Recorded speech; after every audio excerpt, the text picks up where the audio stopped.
what does gutsy mean to you? I think for me, gutsy means making decisions that are meant for you. The things that you know in your bones you're meant to do and just going for them unapologetically.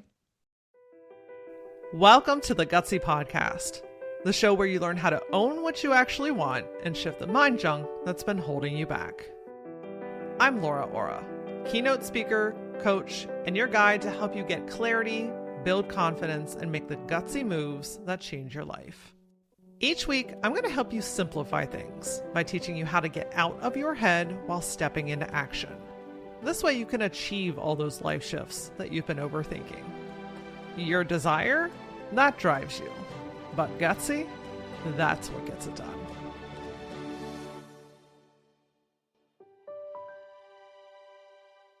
Sometimes the reason you're not making bold moves is not because you lack confidence or clarity. It might be something deeper, something you don't consciously remember, but your body and your nervous system have not forgotten. Today, I'm sitting down with shadow work expert Danielle Massi to unpack what shadow work actually is, why it's been misunderstood, and how conscious patterns can quietly sabotage your growth, your relationships, and your biggest opportunities. We're talking neuroscience, trauma, intuition versus fear, and the real reason curiosity might be your most powerful tool for transformation. If you are so over being ruled by invisible patterns and you're ready to start making truly aligned, gutsy moves, this episode is for you. Danielle is a best-selling author, international keynote speaker, and shadow work expert who makes Jungian psychology accessible and practical. Her book, Shadow Work, became an international success, and her shadow work deck is helping thousands deepen their healing journey. Featured in outlets like Oprah Daily, Shape, and HuffPost, Danielle guides people to uncover unconscious blocks and step fully into their power. One of my favorite parts about this episode is that this isn't work that has to be done ongoing over and over again. Danielle actually busts that and tells us that we can do this once and move on with our lives. Let's get into it. Danielle, welcome to the Gutsy Podcast. Thank you for having me on. Absolutely. I'm stoked to go into the depths here with you. Well, I feel like we're ready. We are so ready. We hear a lot about shadow work. We hear about why it's important, but I still feel like there's some stigma around it. There's some uncertainty around it. So I feel like you're going to help us just debunk and educate all that today. How's that That's sound? exactly what I'm here for. Fantastic. Let's maybe start off with setting the bar. Can you define what shadow work is for maybe anybody that's new to it, is uncertain about it, unfamiliar? What is shadow work? Yeah, if I had to sum it up in a nutshell, I feel like I could and we could do that, but we have to go a little bit into the history so people understand where it comes from. Perfect. Shadow work is the process of going into the unconscious mind. And it started with Carl Jung, who was Sigmund Freud's mentee. And Carl had noticed at the time that he was working with his psychoanalytic clients that sometimes when we get into that meditative theta brainwave state, things pop up that we don't remember consciously. And when we have those things come up to the surface, they can be heavy, they can be traumatic. Sometimes they're not any of those things. It's just stuff that we've forgotten because we pushed it to the back burner. But bringing that stuff into the conscious and dealing with it, Carl Jung had found that that was extremely helpful for his patients. So he coined the thing shadow work. Even though we've been doing it for 20 years, he didn't talk about it until the very early 1900s. And then he shared it with the world. Over time, it's gotten warped. People have changed the context of it, but the psychotherapy world has been holding true to what it is from the very beginning, which is getting clients into that state where they're kind of a little sleepy, pulling stuff up that they forgot, and then handling it. And when you do that, it changes how it's wired in your brain. It changes the somatics of your body. If you've ever heard anybody say the body keeps the score, like Bessel van der Kolk's book, it changes how your body remembers the trauma. And that means that it changes how you see the world going forward. It's like a reset, which is why shadow work is so powerful. And when we see people talk about it on the internet, they talk about things like journaling or just thinking about your triggers. And all that stuff is amazing. I don't want to downplay any of that. But that's like shadow work light. That's like scratching the surface because nothing about that is unconscious. Unconscious work. All right, so we're going into the depths of the depths. And you It, can't get any deeper. I mean, we're in it. We're facing it. I get this visual. Frozen 2 specifically. My favorite. When she goes like through the ocean Out to and she, Holland, she yeah, like dives all the way she's down. all the way down, and she faces and learns what she needs to learn. And that's just the kind of visual that I get to. Is like you can fix the things on the surface. She made big shifts like in her daily life, but she found who she was when she went to Holland. Right. And it also had the ability or the power to have her get trapped in there. I actually love Frozen 2. It's one of my favorite Disney movies. I feel a kinship with Elsa for a lot of reasons. I like being a lone wolf. I never really feel like people understand me until I found my people within the spiritual world. But it's Mm. like when you get to that depth, it can be your salvation, but it can also recreate some traumas for you if you don't deal with it, which is why that last aspect of shadow work is so important. We're bringing it up to the conscious and we're handling it. It has to be something that you deal with in the moment because otherwise you're just re-triggering yourself, which is why it gets banished to that unconscious space in the first place by your brain. What are some experiences that either you or maybe some of your clients have had? Like, can you give us some examples of shadow work? Yeah. So when I work with clients, I do so either privately one on one or I've done group sessions. But with private clients, we can go a little bit deeper because it's very specific to that person. I'm not leading anything, they're leading me. So once I get you into that theta brainwave state, I'm basically working as like the person in the backseat of the car going, are you good? Is everything all right? And you're driving. So I've seen everything you can think of. There was a really profound session that I had with someone very early on that I reference all the time. They remembered being somewhere around 3 or 4 years old, and they woke up in the middle of the night and they like waddled themselves over to the end, like got out their door, and they heard their parents yelling, which is probably what woke them up in the first place. And they just sat their little butt on the top step and listened.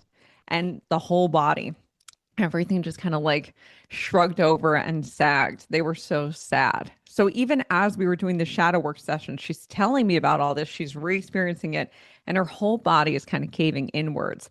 And I'm asking her if she can understand what her parents are yelling about, and she can't. The context didn't matter. Her parents could have been yelling about sex, money, seeing other people. It doesn't matter. They could have been yelling about someone didn't get the groceries.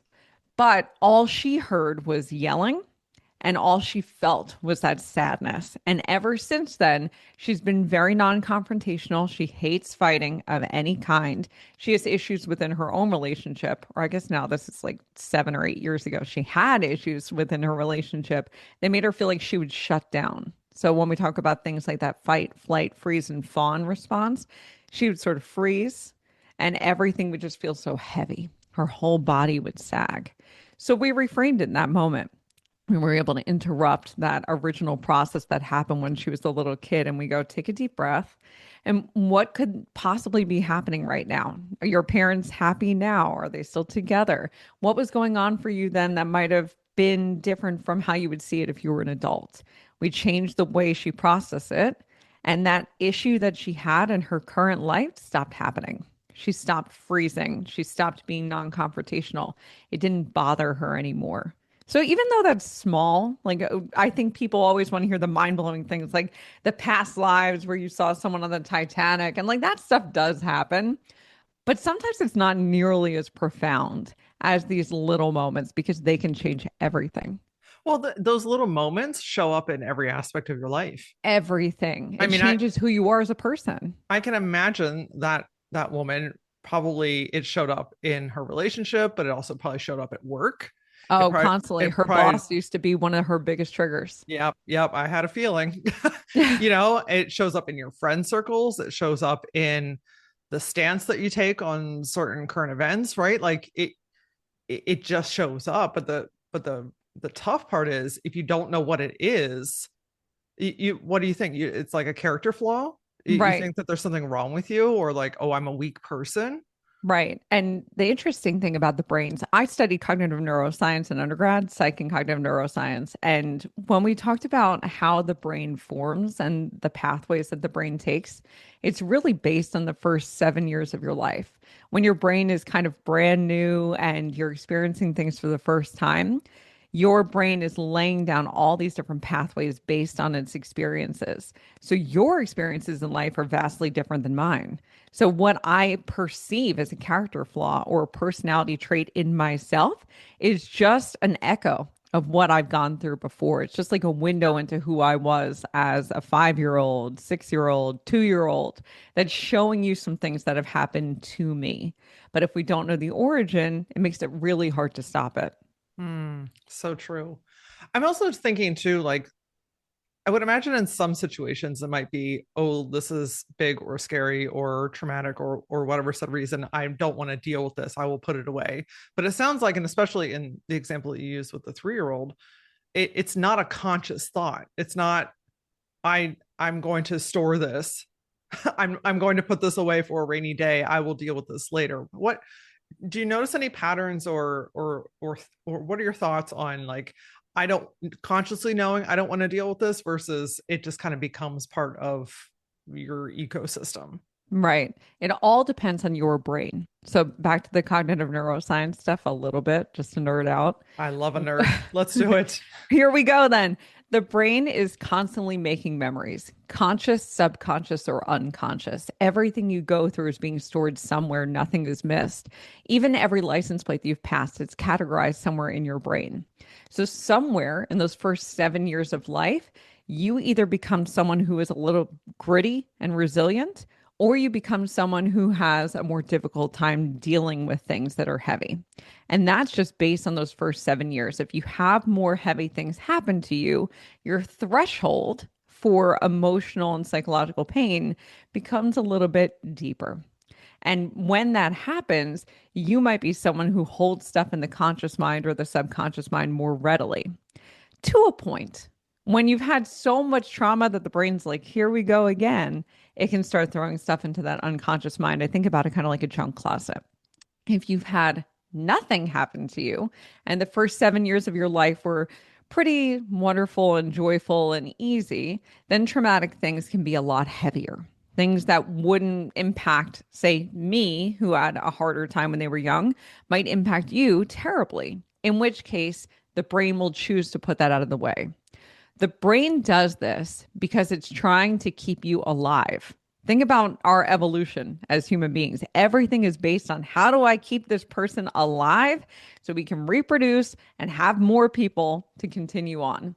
So if it's something that threatens the integrity of who you are as a person and whether or not you're going to make it, it gets pushed. And that's just how your brain is always going to settle it. Got it. No wonder I'm so damn gritty and resourceful.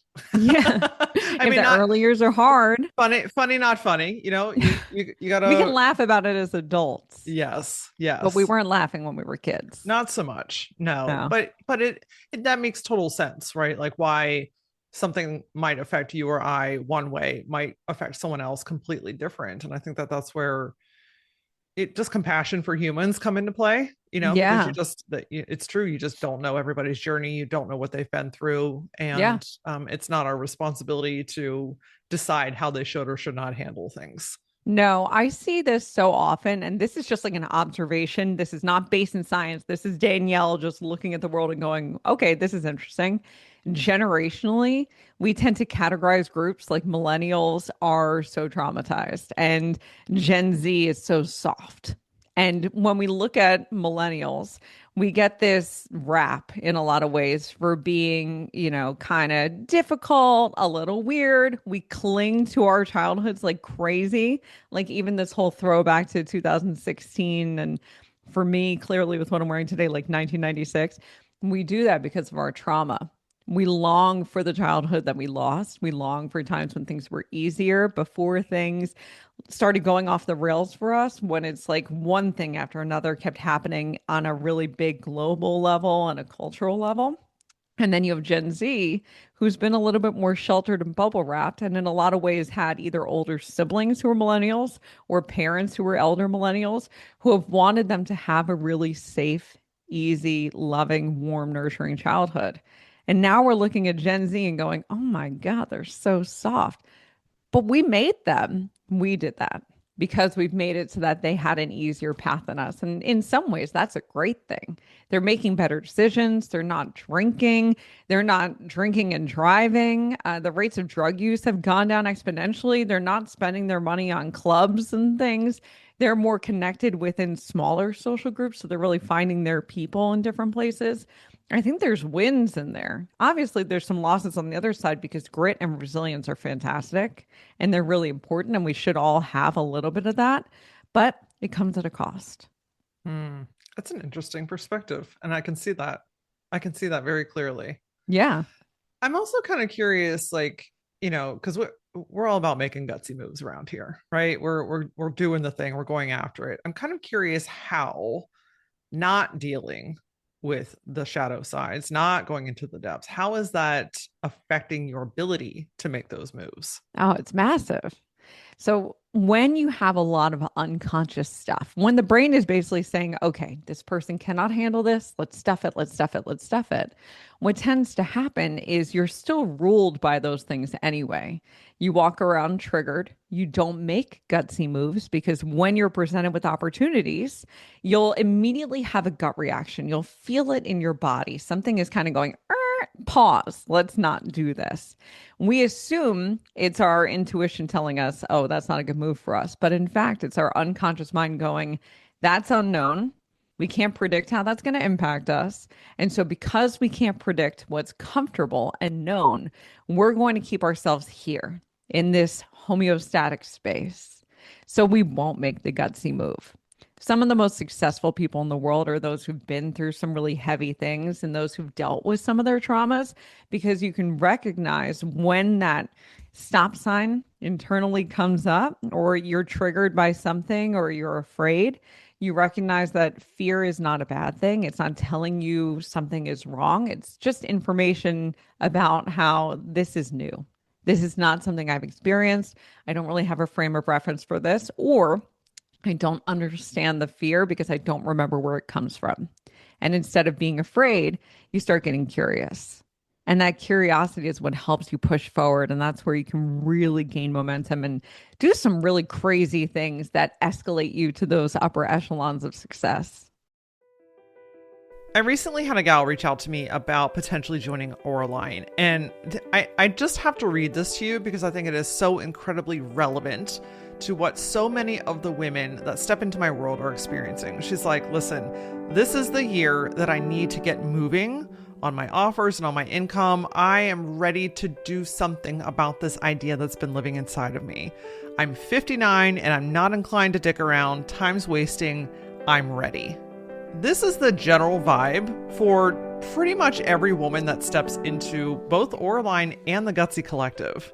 There's this feeling of enough is enough. I'm ready to put my own needs at the front of the line. I'm ready to take action on this thing. I don't want to drag my ass anymore. I just don't know what to do. I don't know what I don't know, and I need someone to help guide me through this process. I don't want to do this shit alone anymore. Let's call Laura. This gal doesn't need my help to breathe life into this business. She needs my help to simplify it, to help her stay focused, to help her take the one next step and actually go after the bigger idea, because further down in her form, she tells me the bigger idea that's behind this next move. If this same feeling has been building for you and you're like, you know what? I'm just ready to fucking do it. I'm tired of thinking about it. I'm ready to do it. Then let's talk. You can either shoot me a DM on social. My handle is @thatLauraAura, or schedule a clarity session by going to LauraAura.com/clarity.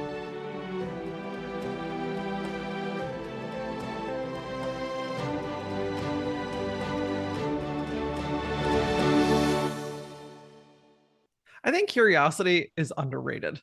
It really is. I mean, it's so low stake. It's so fluid.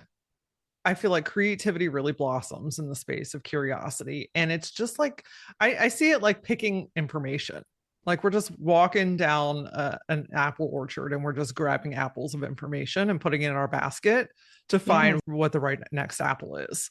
I love that analogy. I think if everybody, when they felt fear, just checked themselves, like, okay, I feel fear. That's interesting. Let me be Mhm. curious about it. A lot would change.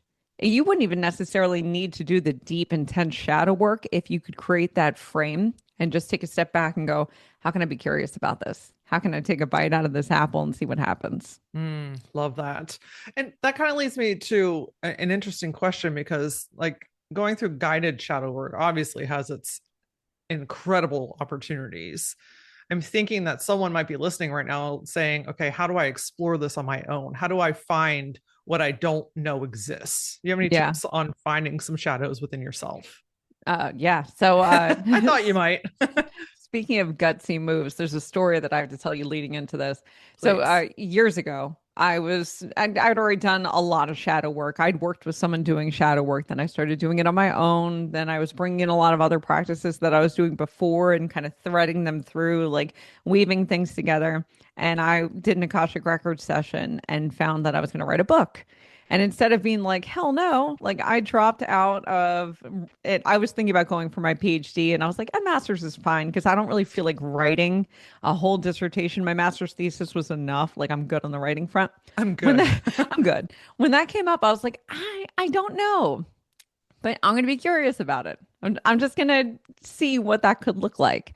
So, on my meditation pillow for like a week, I just explored mentally and physically within my body and emotionally with gratitude. What would it be like to write a book? And then a week later, I got not one, not two, but three inquiries from different publishing houses who were like, hey, you're like the girl for shadow work. You should write a book on that. Can we be the Wow. ones to put it out there? I ended up going with one of those publishing houses, wrote my book, Shadow Work, I've got over here. And in the book, my entire purpose for writing it when I wrote it was I want everybody to be able to do their shadow work on their own. I don't want them to need me or anybody else because, yeah, you can do it guided, but you don't have to. So in the book, I lay everything bare. Like everything you would ever need to know about how to do shadow work on your own is in here. There's nothing you need to know from anywhere else. But takeaways from it are that if you understand how the mind and the body create memories and you can hack that system and interrupt the moments where a memory was created by going back to the first time that your body, your mind, and your energy created a specific circumstance, you don't have to feel it anymore. You replace it with something else. So if we use that example from before, that little girl at the top of the stairs, she's remembering it. Let's say she's on her own. So her eyes are closed, she's breathing deeply. The memory pops up. She walks herself through it. She sees herself sitting on the stairs. She feels it in her body. Things get heavy. Her shoulders are rolling forward. She feels this agony like a weighted blanket holding her down. And instead of just sitting in that space, she takes a really deep breath, rolls her shoulders back, starts to relax. I'm safe. My parents are okay.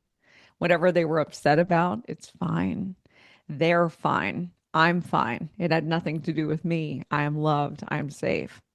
She's interrupting a cycle known as the subconscious feedback loop, which is how memories are created and stored. And if you interrupt that loop, your neural pathway, that original little spark within your brain that's the reference point for all future times that this could come up, it fizzles. There's a process called synaptic pruning, where your brain literally eats away at an old neural pathway. If anybody played piano as a kid or did Spanish in seventh and eighth grade, and now you can't do any of it, you've experienced synaptic pruning. Your brain ate away at the pathways that existed because it was like, we don't need those anymore. And you can do that as often as you want.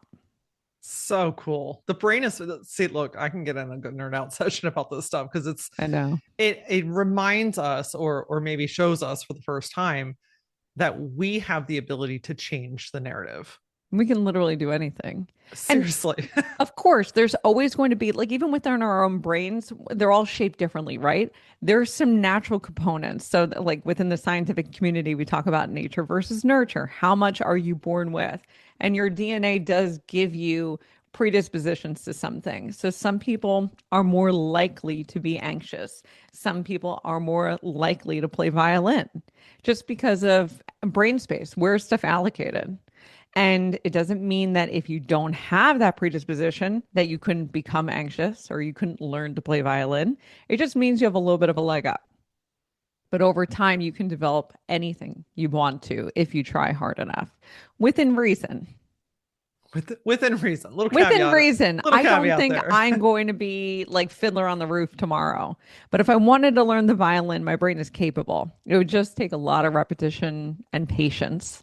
A little bit more work than maybe somebody else. And Exactly. which I think comes into play when we're talking about comparison, or what other people are doing, or we're looking, oh, why is it so easy for them and it's harder for me? Well, one, lived experiences in life, but also what you're talking about here is their brain, body, their whole composition might just be wired more for this than yours. It doesn't mean you can't do it. It just means it Right. might take a little bit more effort for you than it did for them. Or you don't see the effort that happened because Yeah, also that. I've worked with so many big names that obviously they're presenting to the world that they're the finished product, but I get to see the broken pieces. I get to see them cry and be real people. We've all been through stuff. Everybody has heaviness and trauma and heartache and moments that they wish they could take back. But I find that those people who've reached those levels of success and visibility, they're showing one version of themselves and then they're working hard in private. And I respect the hell out of that. Absolutely. Listen, to get anything takes work. It I, really I don't does. care. I don't care who you are or what you're doing. If you're not putting in the reps, it's not going to happen regardless. It's true. There's so few people who just fall into success. It's not a never, but it's just so unlikely. If you see someone who's really successful, they're probably doing something that you're not aware of. Like even the Kardashians, they talk about waking up every single day at 4 a.m. to go to the gym. I'm not doing that. I don't care about that level of success enough to get up at 4 a.m. and go to the gym. I'm not that Truth. girl. And I never will be. But like I'll sneak in a Pilates session here and there every week, you know? Yeah. I'm not doing it every day. I'm not doing it at 4. I don't care. Listen, I'm doing exactly what you're doing at 4 a.m., which is probably sleeping. Sleeping, sleeping, snoozing, snoring. Not a chance am I getting out of bed. And that's okay for me. But I can't pretend like I could reach the levels of success that they have without putting in that kind of work. Love that. Freaking love it. So I'm going to jump back for just a second when you were talking about, how to do your own shadow work, how to find these kind of moments, breathing into it, reframing, you're interrupting. Correct me if I'm wrong, but what I'm understanding here is that by doing that, you're weakening the path that your brain would naturally take, which means doing this enough. I'm also guessing this is not a one and done deal. By doing this enough, now when this person in present day is around a heated argument or in a stressful situation, they're not collapsing the way that they might used to, right? Maybe now they're a little bit more open. Maybe they're contributing. Maybe they're using their voice. Am I understanding that correctly? So this is the crazy thing about shadow work in the brain. It is one and done for Oh, each specific instance. If you can go back to the original time, the very first time that your brain experiences something, and you can cause that synaptic process of synaptic pruning. So you're creating that fizzle and that break apart of that original neural pathway. Every little pathway that stems off of it dies too. It literally loses its connection and its flow. So it's one and done for each instance. So within your brain, we're talking about millions of pathways, but there's probably somewhere around 7 to 10 that are the most impactful for you as a person. 7 to 10 pathways. If you attack those 7 to 10 and you get to the first time, the root of the root of the root of whenever those were made, you don't have to deal with them again. Now, where people say that shadow work is never ending, I always, when I hear that go, you probably don't actually know what shadow work is. You probably have not done it fully to the extent that Carl Jung talked about it all those years ago, because it is a process that causes it to fizzle apart completely. So if we have someone, let's say that they're shy and they really want to be a public speaker, they want to get on stage. We need to find the first moment, the earliest moment that they felt like their voice had to be pushed to the back burner. Maybe they had a mother who was really loud and out there and got all this attention for speaking out, and she felt like she could never. Or she had a dad who punished her for using her voice. Or a second grade teacher who was going through a very bitter divorce and alcoholism who shamed her students all the time. These things happen. And that stuff, those moments from this person's childhood, if you can find the first time and you can experience it, like let's use the teacher example. If you can feel yourself in the classroom, the very first time that your second grade teacher does this to you, and you can interrupt that subconscious feedback loop by changing how your body remembers it, changing the thoughts that go into it, changing the emotions that are connected to it, it goes away for good. And all of a sudden, your body doesn't need you to be shy anymore. Then it's just about changing behaviors. Then we get into subconscious changes. Then it's just about when an opportunity shows up and you notice there's no fear and you're not worried about it, doing something differently. But it's not like there's anything stopping you anymore. Now it's just a conscious choice to move a little differently. I love this. Thank you for correcting me because, I think about like talk therapy, for instance, which I'm a huge fan of, big advocate for therapy. But I can also see how sometimes people get in a A cycle loop. of, yeah, they're talking about the thing, they're bringing it up, they're doing some work, they're making progress, but sometimes months, sometimes years go by, and they're like, oh, when am I going to get to move on? So I think sometimes people Yes. get discouraged about doing work like this because it's like I don't want to relive that shit for the next couple of months, right? Yeah. Or I'm trying to do big things. I'm trying to shift something in my life. I want to move now. I don't want to be down for the next couple of weeks or in the next couple of months because I'm revisiting all this shadow shit. Right. And theoretically, doing this, you're down for less than a day. And you're not even down at the end of it because it's kind of getting wrapped up in a nice little bow and moving you forward. So I got into this work initially because I was a therapist. I was working private practice as a licensed psychotherapist. I was an adjunct professor at Penn State teaching neuroscience and child development and abnormal psychology. And I felt what you just said. I felt like I was so sick of having clients that were coming to see me for years. And I am a Capricorn stellium. I am a manifesting generator. I'm like, let's just get it going. Like, you already know the answer. Just go do the thing. And it pissed me off to no end that we'd loop because that didn't feel like an acceptable answer for me. I remember going to one of my supervisors at the time because therapists are always not required, but it's like one of those things where it's like you should have a supervisor. I loved having a supervisor, like having a mentor. And I asked him, what's the deal? Like, why do we just keep going through the same things? And he said something that pissed me off to no end, which is that he said people don't want to get better. And that's why we loop. Everybody likes being stuck in their trauma. And I do understand where he's coming from with this. I understand that there is a piece of trauma and hardship and victimhood and sadness that can feel like a security blanket because it's been with us for our entire lives. But I just wouldn't accept that as an answer. I wouldn't. So when I was looking to do some of my own work, I was in therapy, I was looping. I got diagnosed with cancer. I was like, I can't loop right now. Like I'm as low as I can fucking get. I got to stop the loop. I found shadow work and never looked back. It was the only thing that I don't want to say fixed it because I don't think I was broken, but it's the only thing that got me out of the loop. Well, it gives me this like spinning wheels in the mud, right? Like you're moving, but you're not getting anywhere. Yep. You're processing, you're clearing the path a little bit, but it's like, when are we going to get the traction? Yep. When are we going to actually like be able to move past this and And lit? therapists feel it too. There's different branches of psychotherapy that are becoming more popular. And one of them is shadow work, rebranded. It's called parts work. It's a portion of internal family systems, IFS. So if anybody's looking to start therapy and they're like, I like the idea of shadow work, but I want something a little bit more by the book, then you could go to an IFS therapist who does parts work. It's the same thing.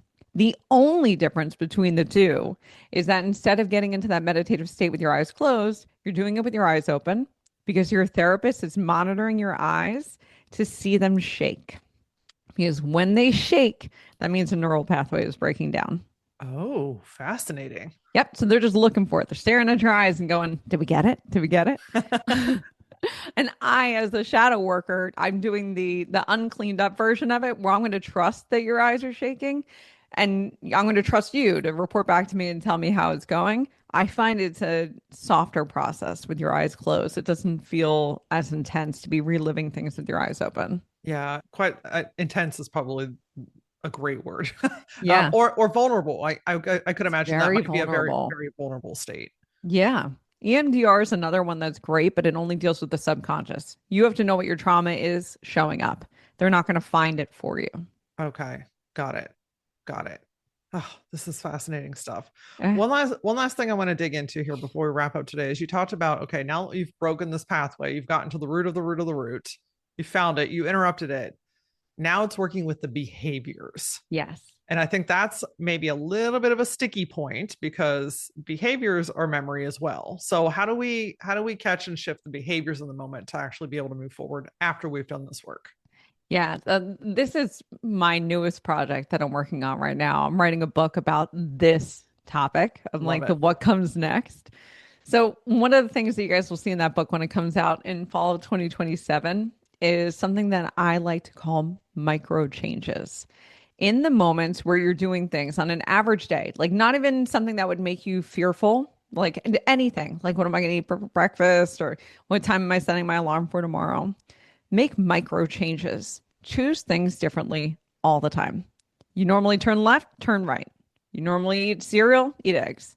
Doesn't matter. Micro changes. Because what this does is it causes your brain to pause every single time that an opportunity for change comes up. So you're not moving automatically.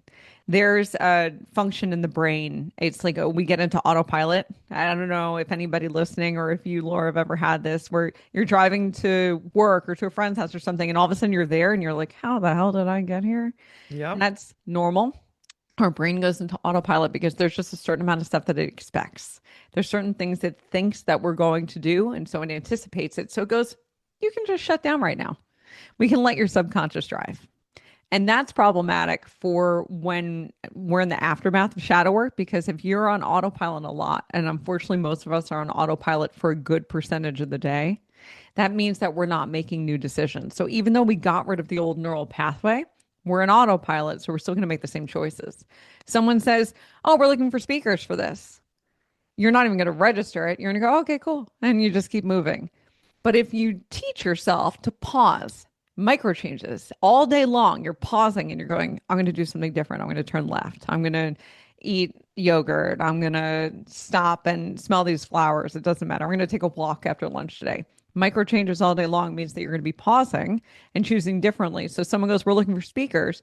You're automatically going to pause, not because you're forcing it, but because you're actually teaching your brain to be awake, to pay attention all the time. And that's where you can go, I'm going to make the gutsy choice here because there's nothing holding me back anymore. Ah, freaking brilliant. So brilliant. You're setting your mind up for expecting change, Hmm. And it which feels good when you do it because it's not fearful. It doesn't have a lot of emotions mixed in, especially not negative ones. It feels neutral slash positive every time. so good. We really do have the power to change things every Yeah, single we day. do. It's incredible. Danielle, I could talk to you all day long, my friend. Where we got to know where to connect with you further though. So what's the best place for people to find you online? Well, I'm everywhere and I am Danielle Massi. I'm a Kundalini yogi, so I had to have that Satnam in the beginning, the I am. So it's I'm Danielle Massi on Instagram, on TikTok. My website's I'm Danielle Massi, or of course you can go to Barnes and Noble, pick up my book Shadow Work or my Shadow Work deck that just came out this past year. If you're someone who likes to play a little bit more and have some fun with your shadow work and you want to start dipping your toes in without it feeling so heavy. Perfect. We will link all of that in the show notes. And I got to know, what does gutsy mean to you? I think for me, gutsy means making decisions that are meant for you. The things that you know in your bones you're meant to do and just going for them unapologetically. I find this work just absolutely fascinating because as big and as complicated as so much of this can be, it can also be equally as simple. You know, Danielle reminds us that do the work or keep being faced with the shadow. And we spend so much time, money, energy, effort running away from the thing that if we just face it, if we go inward, if we really see the thing for what it truly is, you can liberate yourself, sometimes overnight. I'd love to hear what you thought about this episode and this topic. Send me a DM. My handle is @thatLauraAura. And as always, until I see you next time, stay gutsy.